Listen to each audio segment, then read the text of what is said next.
याच्यामध्ये जे सदर पोलीस स्टेशनना जो गुन्हा दाखल होता त्याच्या अनुषंगाने जे चौकशीत आम्हाला काही आरोपी त्यामध्ये अधिकचे निष्पन्न झाले। त्याच्यामध्ये 3 आरोपी आम्ही त्याच्यामध्ये काल रात्री अटक केलेले आहेत। त्याच्यामध्ये निलेश मेश्राम आहे जो की त्या डेप्युटी डायरेक्टर ऑफिसला अधीक्षक उपाधीक्षक अधीक्षक वर्ग 2 शिक्षणाधिकारी कार्यालय या ठिकाणी तो कार्यरत आहे। त्यानंतर जो संजय दुधाळकर म्हणून आहे हा शिक्षक उपनिरीक्षक आहे आणि त्यानंतर जो सूरज नाईक हा लिपिक शिक्षक संचालक कार्यालयात काम करतात।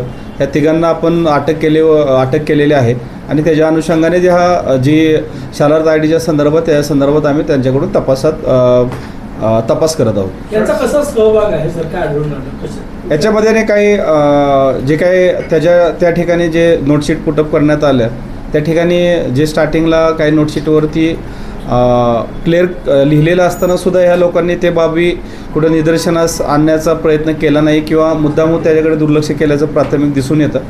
त्यानंतर आरोपीच्या काही जबाबातून किंवा इन्क्वायरीतून आम्हाला काही माहिती मिळाली, त्याच्या अनुषंगाने आम्ही निलेश मेश्राम यांना अटक केलेली आहे आणि त्याच्या अनुषंगाने पुढील तपास सुरू आहे। सर, या प्रकरणी पराग पुंडके याचा प्रकरण तुमच्याकडे दाखल होता आणि उल्हास नरड यांना अटक करण्यात आली। या तिघांचा सहभाग त्या एक वैयक्तिक प्रकरणाच्या पुढे जाऊन जे 580 शिक्षक बोगस आहेत असं सांगितलं, तिथपर्यंत त्यांचं जातोय का ते नोटशीट जे उल्लेख केला?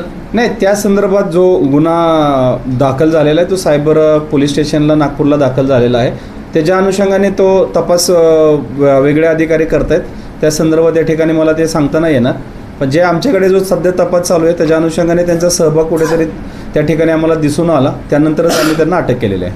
सर, यामध्ये आणखी जिल्हा परिषद किंवा आणखी काही सहभाग आहे का? कारण की डेप्युटी डायरेक्टरमध्ये येणारे कागदपत्र हे वाया जिल्हा परिषद येत असतात, त्यामुळे जो बनावट प्रस्ताव त्या ठिकाणी सादर करण्यात आला किंवा डेप्युटी डायरेक्टर ऑफिसला प्राप्त झाला त्याच्या अनुषंगाने आम्ही इन्क्वायरी करत आहोत।